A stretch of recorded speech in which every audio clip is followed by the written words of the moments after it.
आप सभी को मेरा बहुत बहुत नमस्कार।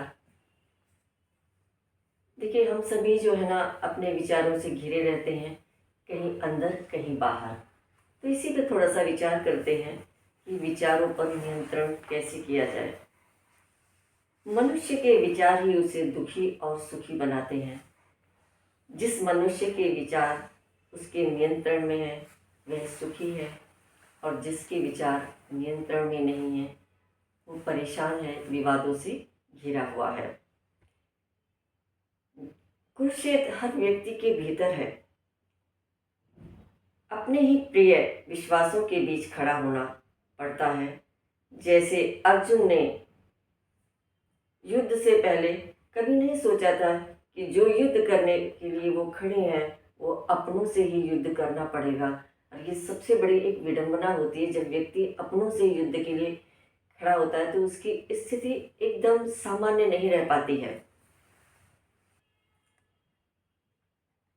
श्री कृष्ण किसी किसी उपदेशक की तरह नहीं खड़े हैं। सत्य सिखाया नहीं जाता, अनुभव किया जाता है। भगवान श्री कृष्ण अर्जुन को नियम नहीं देते हैं, वे उसे अपनी ओर ले जाती हैं। गीता विषाद के साथ गर्भ से जन्मी है। यानी हमारे अंदर जो भीतर विचार चल रहे हैं, जो परिस्थितियां हैं, उसके बाद ही गीता का जन्म हुआ है। गीता उनके मुख से निकली है। तुम्हारा दुख स्वयं से करने की ओर ले जाता है। यहीं से अर्जुन कर्म अहंकार से किया जाए इस बात को समझ पाते हैं। पीड़ा हमारी शत्रु नहीं है। पीड़ा वास्तव में हमें बहुत कुछ सिखाती है। पीड़ा के माध्यम से लोगों को समझना, उन्हें पहचानना और जीवन का मार्ग चुनना हम समझ पाते हैं। कर्म यदि अहंकार से किया जाए तो वो 100% कर्म नहीं बन पाता है।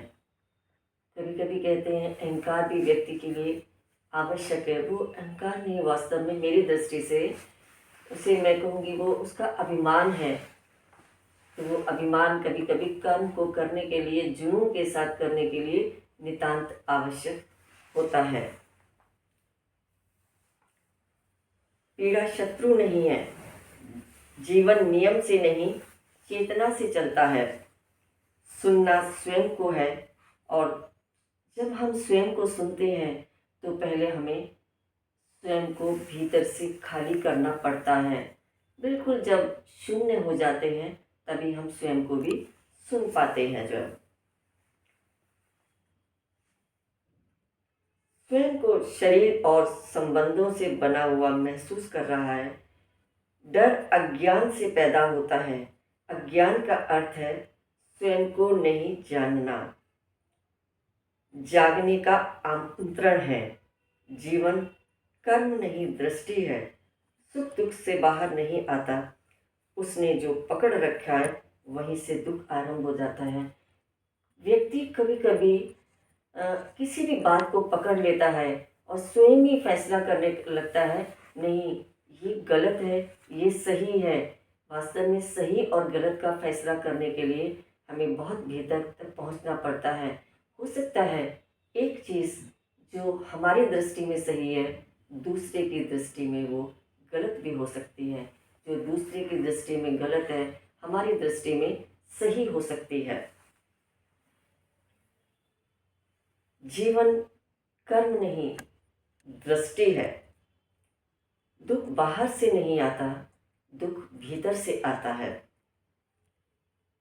उसने जो पकड़ रखा है वहीं से दुख का आरंभ होता है। मैं कर्म कर रहा हूँ, ये मानव का अहंकार होता है। जहाँ मैं आ गया, मैं ही करता हूँ, ये भाव व्यक्ति में आ गया तो वहीं अहंकार अपनी जड़ पकड़ने लगता है। कर्म हो रहा है, यह साक्षी भाव है। हम भीतर से देख रहे हैं कर्म हो रहा है, लेकिन बीच में मैं नहीं आ रहा है। यही हमारा साक्षी भाव है। और भक्ति का अर्थपूर्ण समर्पण समर्पण हम किसी भी परिस्थिति में, किसी भी कर्म के साथ बिना मैं के जब करते हैं तो वो हमारा समर्पण कहलाता है। समर्पण किसी भी कार्य के लिए भक्ति बन जाता है। जीवन का प्रत्येक कार्य हम जो भी करते हैं, जब उसे भावपूर्ण ढंग से करते हैं, बिना मैं के करते हैं, उसके प्रति एक जुनून का भाव आ जाता है, वही हमारे जीवन का समर्पण कहलाता है। मात्र भक्ति में समर्पण नहीं होता, जीवन के प्रत्येक कर्म में समर्पण की आवश्यकता होती है।